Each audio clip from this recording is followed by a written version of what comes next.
think we need to be intentional about giving grace when it comes to Black businesses, and not just when it comes to the day-to-day supporting, but also, when there is a Black business that gets acquired, that is being an entrepreneur. If you are an entrepreneur, you know that is an amazing accomplishment. So having some grace and understanding how things work on the other end would definitely help.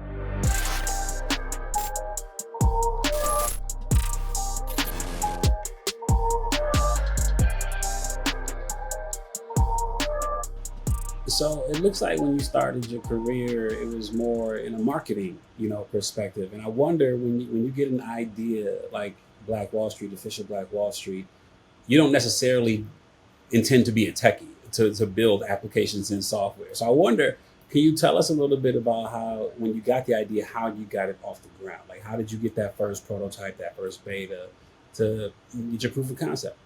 Yeah, that is a good question. I'm a non-technical founder. So I started out my career in the digital marketing, social media space, and I think that's what helped me grow Official Black Wall Street. But on the tech side, I had taken some web development classes, very, very different from building an actual app. And so for me, it was a major learning curve. I definitely had to tap a lot of mentors and advisors to help them to help me actually interview, developers and our CTO, just to make sure that we were considering the right things. So yeah, I say we, at that point, it was just me. But I had, even back then, I was so accustomed to saying we all the time. But I had launched the app, the website for Official Black Wall Street, the first one in like 2015. And that one I had built myself. I knew for a fact that I did not want to do any of that again for the app or something even bigger because it took a lot. And so for me, it was literally just all about trial and error and finding the right people who had the right skills, which again was a lot of trial and error. Yeah, when you think about, organizing this database of Black-owned companies, a lot of our companies, businesses, unfortunately, are not super tech savvy. There's, a category of them are, but a lot of us have mom and pops and et cetera. So I wonder how you go about, engaging them into the directory when they already have some issues just getting their technology up. Yeah, that one was tough. Like you said, I've noticed when it comes to technology, a lot of our businesses are way behind. I mean, we have other businesses talking about taking advantage of, VR technology and AI, and we're still trying to get our business owners online, like just a website first. So for us, even with our platform, there's like an application process to be approved, and we want to make sure that the businesses on there are prepared, for traffic, the aesthetics and everything else. So for us, we have different partners that we work with. So when we come across a business that doesn't have the right infrastructure, doesn't have the right website in place, we pass them along to those partners so that they can help them. A lot of times there's just a major gap when it comes to the education and resources, especially when you're talking about technology. So for us, it's all about kind of holding their hands. We have, two different type of customers, and for those, we hold their hands and we refer them to our partners to help them with all of that. Many have tried to organize Black companies onto a platform, but have not reached the success you have. I remember even Diddy, like a year ago, was talking about building, some things to help organize us. But you've found a lot of success here.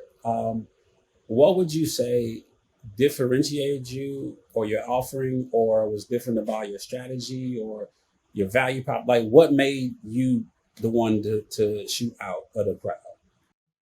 I like to say I was a secret sauce. Outside of that, I think like I said before, my background was in the digital marketing, social media space. Before we even had a website, I had a community that I was growing online. So before we had a website or anything like that, I was like, you know what, let me create some social pages and share the businesses that I'm coming across. And in doing that, we had literally built a community of over 100,000 followers before we even launched the website. So I think building that community and fostering that community, and this is a social impacts tech company, and the fact that we were very big on social in the very beginning definitely helped us pick up steam. Especially when you think about all the different social movements that we've experienced over the past couple of years alone. Like we've been in position and ready to ready to take the lead in those areas because of our social media presence and the community building that we did before we even had a product. Yeah, I mean, you said a couple of things there that I think are necessary to highlight. Just because you have a well-funded initiative doesn't mean you're going to go. Like you talked about, you built a community first, and what people so often miss is if you have an engaged community, people who really believe it, you can almost sell them anything because you've already earned the trust. So, can you talk about what kind of things you did to nurture that community? Because I'm imagining you had the community before you had the idea.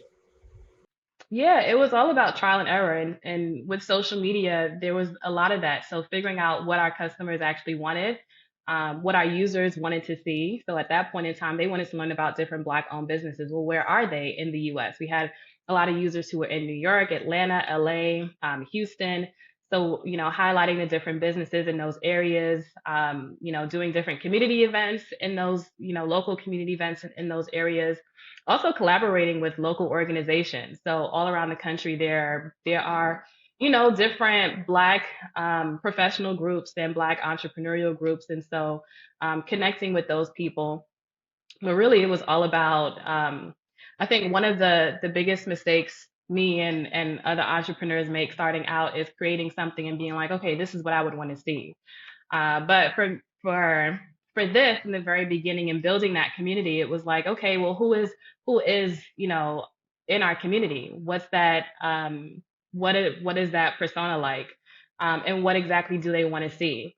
And so we began, producing content around that. In the very beginning, I wore all the hats. So, we did a lot with content as well, and that helps, just circulating different businesses in different areas. Um, all of the small nuances of social media, commenting, following, following up with people, congratulating people for anniversaries, posting about it, different things like that definitely help to build and foster that community. When you are building something that helps people find actual physical locations, brick and mortar locations, I imagine you've got to do a lot of work in a particular area in order for there to be enough in said city, said town. How, did you find it an imperative to be hyper local first, wherever that may have been? Yes. So we didn't exclude other businesses in other areas. But it's when you have a marketplace, you come across that, the chicken and the egg problem. Which one comes first, or which one do you focus on first? So for us, the easiest thing to do was to figure out which cities we wanted to zero in on first. I had already built that community, so it was like, okay, where are most of these people located? They were in New York, LA, Atlanta, Chicago, Detroit. And so then it was drilling down into those specific areas to find the businesses and find the people. Very similar to like Uber and a lot of those companies. And, when they first started, they were just in specific locations and then expanded outward. And you were doing social media for major brands before you did this. Like, what did you learn about how things work in those brands that might have helped you, scale Official Black Wall Street? I think the biggest thing, so I had out of college I had worked in the music industry. So I was at Atlantic Records in digital marketing. Then I went to Complex Magazine and Essence Magazine and social. And I think being at those companies, especially the digital online publications, Essence and Complex, was super helpful because it I learned content, and content is king. So when it comes to marketing official Black Wall Street, when it came to growing our platform, even going viral in different areas, um, for example, being at Essence, it taught me the type of headlines that people look for. So I was able to write our press releases when we first started. I, had a good idea of similar audience. So I got a good idea what people clicked on versus what they didn't click on so much when it comes to the images and the headlines. So I was able to create articles on a consistent basis that would literally go viral and bring more attention to the businesses on the platform. Um, so I think that, and when it comes to social media, just being consistent, which is uh, a tall order because social media can be a lot, and knowing when to sit out of the new thing that's happening, or knowing when which platforms you need to focus on so that you're not spreading yourself so thin. But I think those two things, especially content, was a major key for me. Have you found that knowing that black vendors exists is enough? Like, what other keys to them thriving and us supporting them are necessary? Knowing that they exist, definitely not enough. I think when it comes to support, it has to be intentional. One thing that I've found is that there is always this massive energy towards buying black when something happens, when there's, some like police brutality, or there's a larger, luxury brand that does something, that it is always reactionary. So I think for us, in order to move things forward, at least on our end, it has to be a more intentional push where we're not just doing this as a reaction to something else. One, and then two, there is, we can talk about, systemic racism and the different challenges business owners go through when it comes to that, and that is a whole different ballgame that we can't even. I believe that it's up to the powers that be to change that system, and the when we talk about access to capital, and there was a stat that black women receive less than 1% of VC funding. When it comes to bank financing, even when we're equally qualified, we still get shut out of those loans. So I think there is a heap of work that needs to be done on that end. And I think when it comes to us, there is I think supporting or knowing that they exist isn't enough. I think that we need to be intentional about supporting them.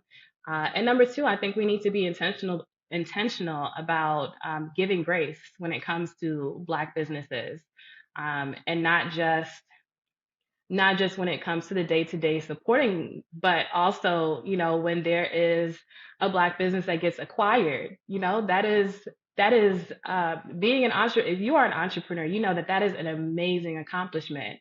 So having some grace and understanding how things work on the other end would definitely help.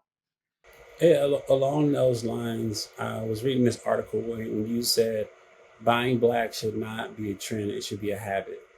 Um, and with that said, like it's not always easy to buy black. Like, how do you discuss this being a responsibility? In that sometimes we probably should go a little bit out of our way to support black-owned businesses. Um, what would you say to that? I would say that it's necessary. We don't have the same access. We also don't have the same number of businesses, the same variety in our communities. I mean, you go to even some Black communities, and there are Asian-owned businesses on every single corner, and we don't have that all the time. So I think it's necessary for us to, even if it means you got to go out of your way a little bit to support. I mean, how else are we going to get it done? I know something that there is one I guess you can call it a complaint that I hear a lot, where people like the price points when it comes to Black businesses are a lot higher than others. And it ties into what you just said, and us going out of our way to support. A lot of times these small Black owned businesses don't have the same contracts. They don't have the same demand that these larger companies have to sell things at a steep discount.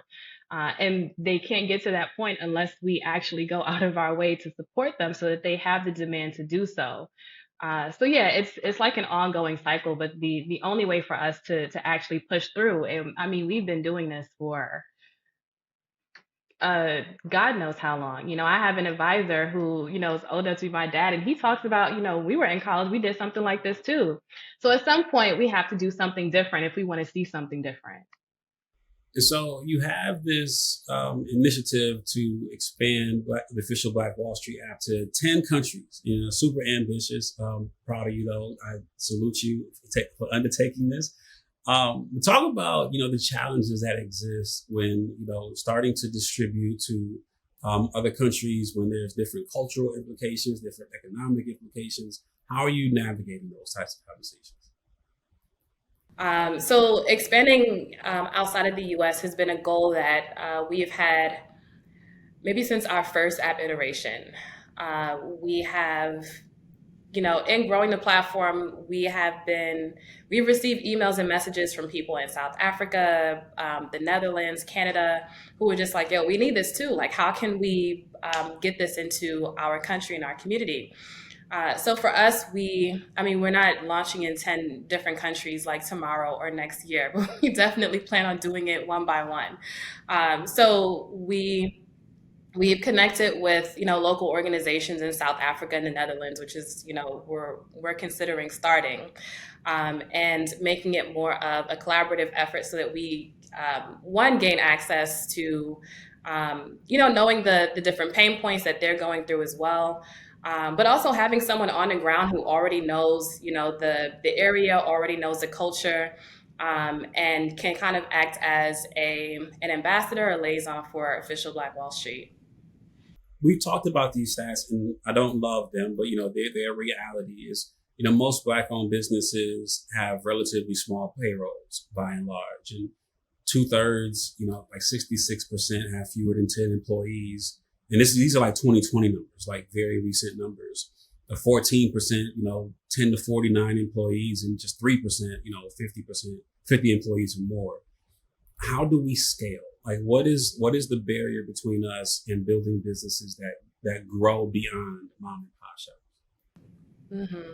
Man, it really hurts, even hearing it out loud. But the first thing I thought of was, one, the access to capital. A lot of the business owners that we work with, they don't have the knowledge of receiving that capital and knowing what's possible and what their options are. And so for them, they're starting out in a negative. And there is no space for hiring somebody else. It's like, okay, we can get an intern, but that's about it because we have to work our way up. So I think, one, the different biases that business owners go through when it comes to bank funding, VC funding, all of that has to all that has to change in order for us to actually get the funds that we need to launch and scale. But I think outside of that, it goes back to the conversation of buying Black and, what I mentioned before about people, kind of like this cycle that we're in, where it's like we want businesses to grow and be prosperous, but we have to support them so that they have the demand to grow to that level and actually, have the revenue and the funds that they need to hire other people and continue to grow. So it always goes back to access to capital and us actually, making a concerted effort to support those businesses. Yeah, I'm gonna give you another one that may even help further this conversation. Is like there, according to I think U.S. Census, there's 140,918 at least registered U.S. Black or African American owned businesses. Because Lord knows we have many that are just not registered, and we're just doing this.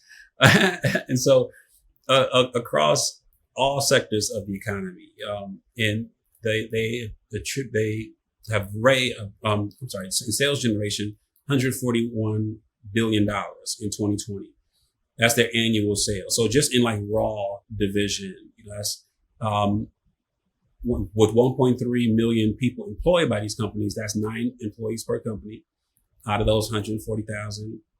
And then raw division, $1 million in sales per company. Obviously, that's raw division. Some of them are doing better than others. But if there are a couple levers that make the most difference with these businesses scaling, that we as a community can pay attention to when we're both building these businesses and trying to support these businesses. What can we do? So like, and here's, I would like you to answer that, and particularly from the perspective of building these businesses, because you work with these companies. What kind of things are the ones that are growing doing right at the onset that help them to scale, that other companies, may do wrongly that hurt their ability? Oh man, I have two that immediately came to mind.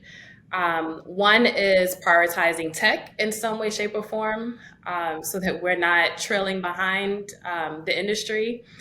And two, I think one thing that I've seen a lot of Black-owned businesses do not have a marketing budget, and or don't understand the importance of marketing. And my background is in marketing, so for me, that is in official Black Wall Street is essentially a MarTech company. But so it is extremely important to me, and I think the communicating that importance to businesses where it's like, these are the things that you should have as, a business owner if you want to grow and scale.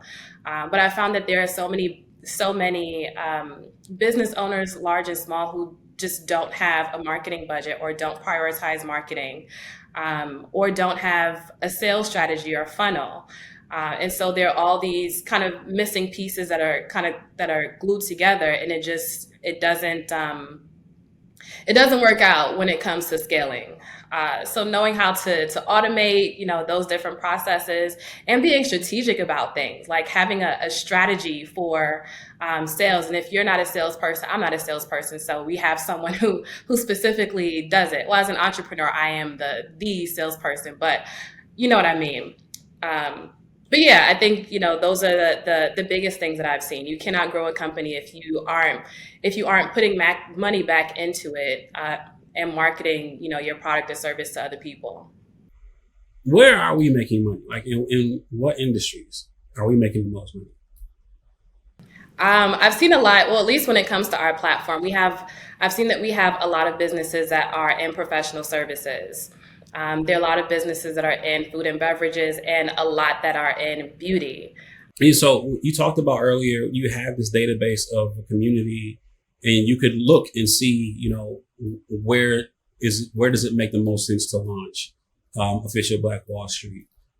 We've seen the lists of best cities for Black entrepreneurship. I would love to hear from you.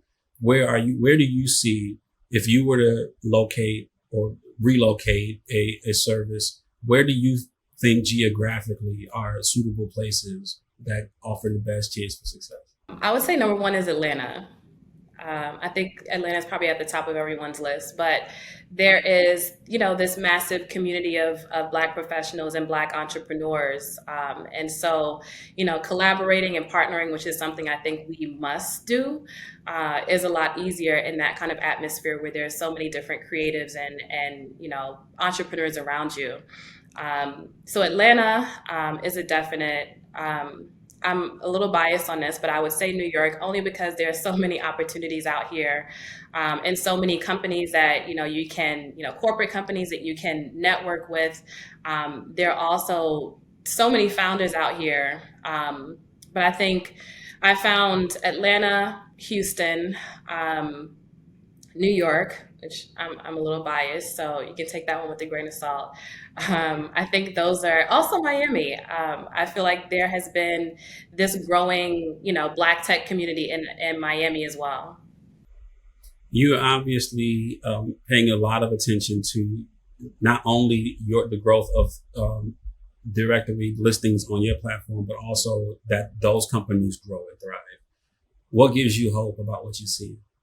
What gives me hope is just the quality of the businesses. I think that was one of the reasons why I created Official Black Wall Street as a resource in general. This started out as, a passion project. I wanted to support the businesses in my community. So I'm like, all right, let me just, create a list and see what's out there. And there were so many beautiful, dope, amazing businesses. Everything you can think of, from, Black owned banks, restaurants, gas stations. And I was like, wow, this is amazing. And I don't see that. I'm a very prideful person. I think that we are an amazing, amazing people. The most creative and brilliant people, So I think that alone has given me a lot of hope. Also, there's this major trend of people prioritizing, like socially conscious brands or brands that at least align with their value. I think Forbes had come out with this article saying that socially conscious spending is at an all-time high. So we see the trend is there. We see that people are more focused on Black-owned businesses, maybe not as much as 3 years ago, but there is a bigger focus on Black-owned businesses. There's a bigger focus on spending based on value, and I think the world is finally seeing the amazing things that we produce. And I think that's one of the things that excites me about doing official Black Wall Street. Like we have Black-owned multivitamins and Black-owned puzzles and toys and dolls, and there's just a wealth of amazing businesses out there. And so, yeah, I'm very hopeful about it. Mandy, so good to talk to you. Likewise, thank you so much for having me.